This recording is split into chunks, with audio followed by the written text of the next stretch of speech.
اور اگر رمضان کا مہینہ تو پورا معافی کا مہینہ ہے کہ دوزخ کے دروازے بند ہو جاتے ہیں، جنت کے دروازے کھول دیے جاتے ہیں، شیطان قید. آپ دیکھتے نہیں نمازی کیوں بڑھ جاتے ہیں رمضان شریف؟ کہ وہ نامراد قید ہو جاتے. تو کسی کو زنجیروں میں باندھا ہو وہ چل تو نہیں سکتا، چھوڑ دو زنجیریں تو چل پڑے گا. تو اللہ تعالی ہم سب کی حفاظت فرمائے. کوئی دعویٰ نہ کرے، لیکن جو تھوڑا سا غفلت میں ہوتا ہے تو ایمان کمزور ہوتا ہے، انہوں تو شیطان بن کے جامع نہیں دیتے. جمعے جاواں گے، جمعے کئی جمعہ بھی نہیں پڑھتے، عید تے جاواں گے کوئی عید بھی نہیں پڑھتا.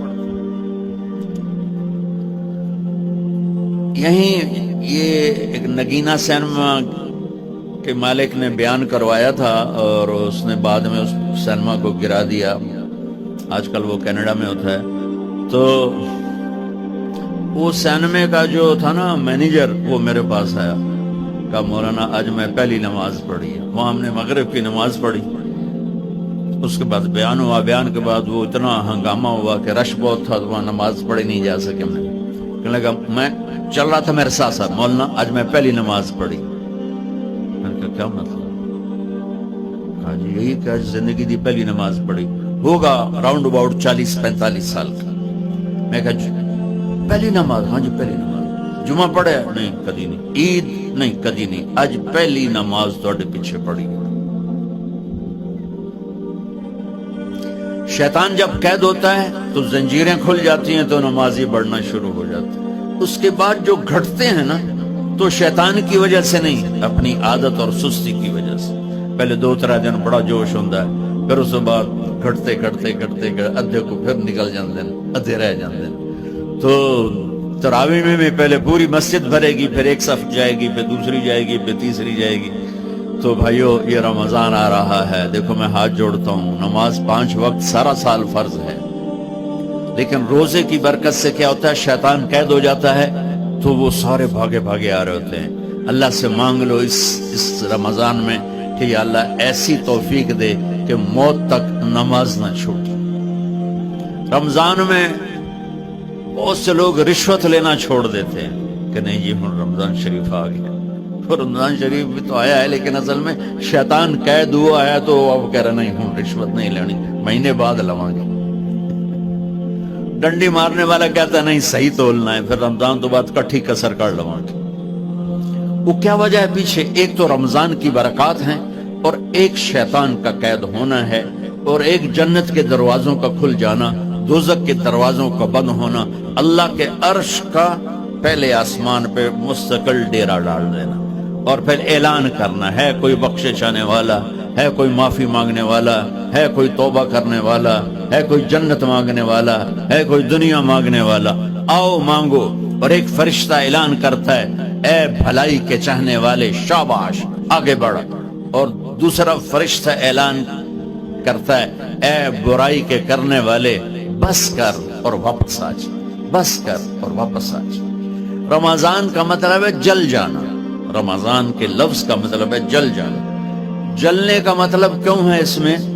کہ رمضان میں اللہ سارے گناہوں سے اپنے بندوں کو پاک کر دیتا ہے اور ان کے گناہوں کو جلا دیتا ہے، جس سے وہ پاک ہو کر سونا آگ میں جل کے خالص ہو کے باہر آتا ہے. روزہ رکھنے والا بھوک کی آگ میں جل کے خالص ہو کے باہر آ جاتا ہے، اللہ اس کے سارے گناہ معاف فرماتا ہے. دھیان نال سنیں، سب سے اعلیٰ درجے کا مسلمان، میرے نبی کا جواب، جو سارا دن مصلی پہ بیٹھا رہے، جو ہر سال حج عمرہ کرے، جو مسجد سے نہ نکلے، جو رات کو قرآن پڑھے، دن میں روزے رکھے. نہیں، سنو غور سے سنو. من سلم المسلمون لسانہ ویدہ، سب سے اعلیٰ درجے کا مسلمان فیصلہ بات کا وہ ہے جو اپنے مسلمانوں کو تکلیف نہ پہنچے، جو ہاتھ اور زبان سے کسی کو تکلیف نہ پہنچائے، وہ سب سے اعلیٰ درجے کا مسلمان ہے. کیا بات ہے. میرے نبی سے ایک صحابی نے پوچھا یا رسول اللہ، ہمارے محلے میں ایک خاتون رہتی ہے، رات کو تہجد پڑھتی ہے، دن میں روزے رکھتی ہے، پر اس کی زبان بہت سخت ہے، بہت بےزتی کرتی۔ ہم نے کہا جہنم میں جائے گی۔ کہا جی ایک خاتون ہے جو نہ نفلی روزہ، لیکن اس کی زبان کا بول بڑا میٹھا ہے، کہا وہ جنت میں جائے گی۔ تو سب سے اعلیٰ درجے کا مسلمان کون ہے جو کسی کو تکلیف نہ پہنچائے؟ پھر اس نے پوچھا ای الایمان افضل، سب سے اعلیٰ درجے کا مومن کون ہے؟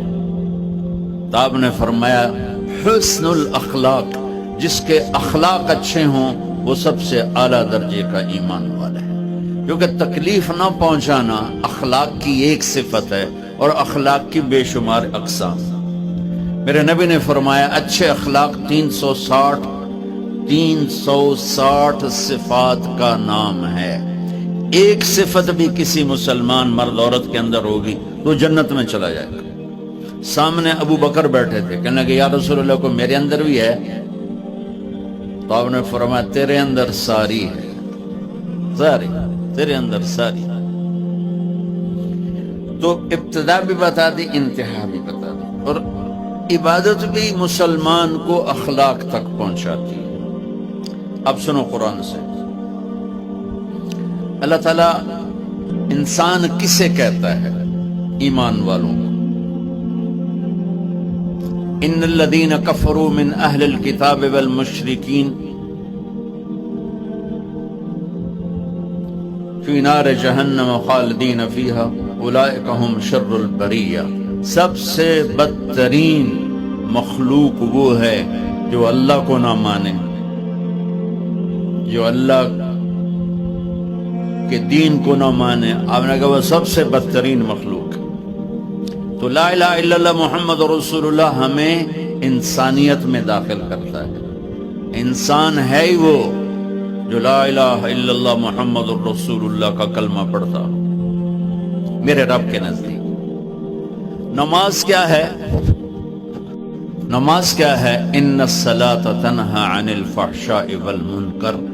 تم نماز پڑھو، یہ تمہیں بد اخلاقی سے بچائے گی اور یہ تمہیں گناہوں سے بچائے گی۔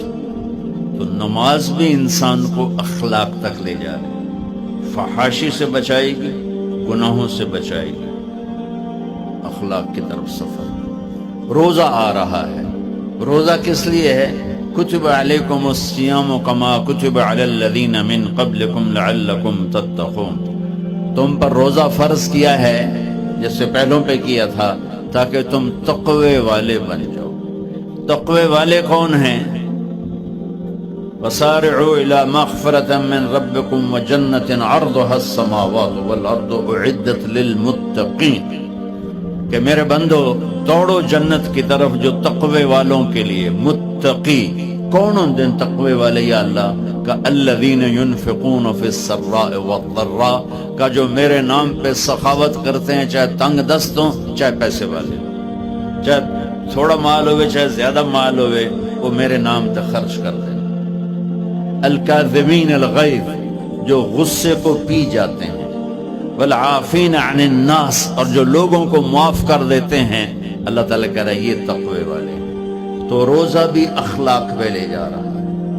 فمن فرض فیہن الحج فلا رفث ولا فسوق ولا جدال۔ میرے رب نے کہا حج کا ارادہ کر لیا ہے تو زبان کی گندی، زبان کا گندا لہجہ اور زبان کے گندے بول سے بچو، لڑائی سے بچو، گناہوں سے بچو۔ تو حج بھی میٹھے بول پہ لا رہا ہے، لڑائی سے بچنے پہ لا رہا ہے، نافرمانی سے بچنے پہ لا رہا ہے۔ خذ من اموالہم صدقۃ تطہرہم وتزکیہم بہا وصلی علیہم۔ میرا رب فرما رہا ہے میرے محبوب ان سے زکوٰۃ لیں اور ان کو پاک کریں اور ان کا تزکیہ کریں، ان کو ایک اچھا انسان بنائیں۔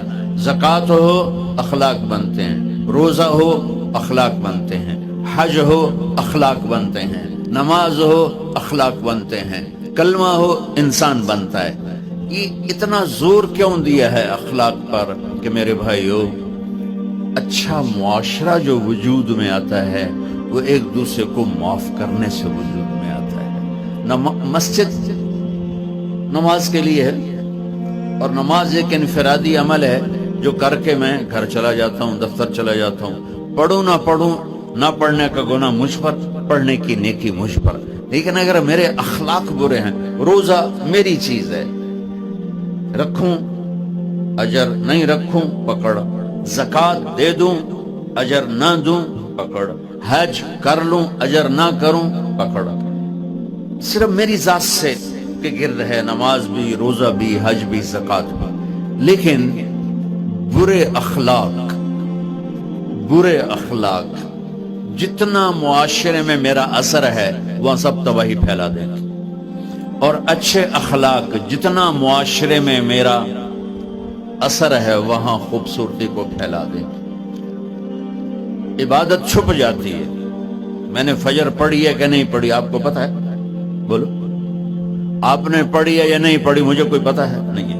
لیکن یہاں بیٹھ کے اللہ نہ کرے میں فرقہ واریت کی بات کروں، اور سب کو پتہ چلے گا کہ نہیں چلے گا کہ مولوی اگلا آ رہا ہے، اور یہاں بیٹھ کے میں محبت کی بات کروں تو آپ کو پتہ چلے گا کہ نہیں چلے گا کہ یہ محمد مصطفیٰ صلی اللہ علیہ وسلم والے اخلاق بتا رہا ہے۔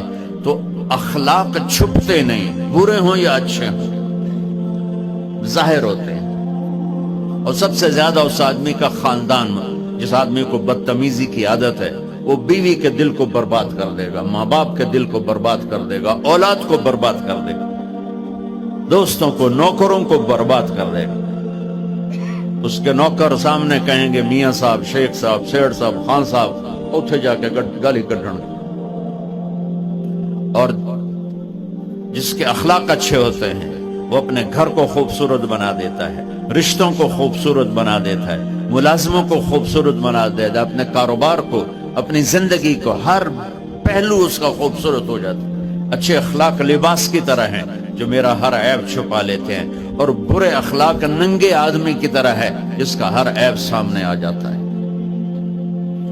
اور اللہ کی رحمت اتنی طاقتور ہے کہ میرا رب فرماتا ہے، یہ تو میں نے 5 غلطیاں بتائی ہیں، لیکن میرا رب فرماتا ہے میرا بندہ میں تجھے عمر بھی دیتا ہوں، طاقت بھی دیتا ہوں، تو اتنے گناہ کر کے زمین فیصل آباد کی سے اٹھا کر آسمان کی چھت کو لگا دے، ساری دنیا گناہ گار ہو جائے نا تو آسمان کیا چاند تک بھی گناہ نہیں جا سکتے۔ اور میرا اللہ کہہ رہا ہے ایک مرد عورت اتنے گناہ کرے کہ آسمان کی چھت کو لگا دے، پھر صرف ایک دفعہ مجھے کہے یا اللہ معاف کر، تو میں سارے معاف کر دوں۔ تو بھائیو یہ رات بھی معافی مانگنے کی ہے۔ تو میرے عزیز، اور رمضان شریف آ رہا ہے، اپنے دل کو کینہ سے صاف کرو، بغض سے صاف کرو، نفرت سے صاف کرو، کسی سے لڑے ہوئے ہو اللہ کے واسطے صلح کر لو، یہ لڑنے کی جگہ نہیں ہے، محبت کر کے جاؤ تو اللہ بڑے اونچے عالی درجات نصیب فرمائے گا۔ اور اللہ تعالیٰ موقع دے تو رمضان میں ایک 3 دن تبلیغ میں اللہ کے راستے میں ضرور لگا لینا۔ تو سارے بھائی نیت کرتے ہو؟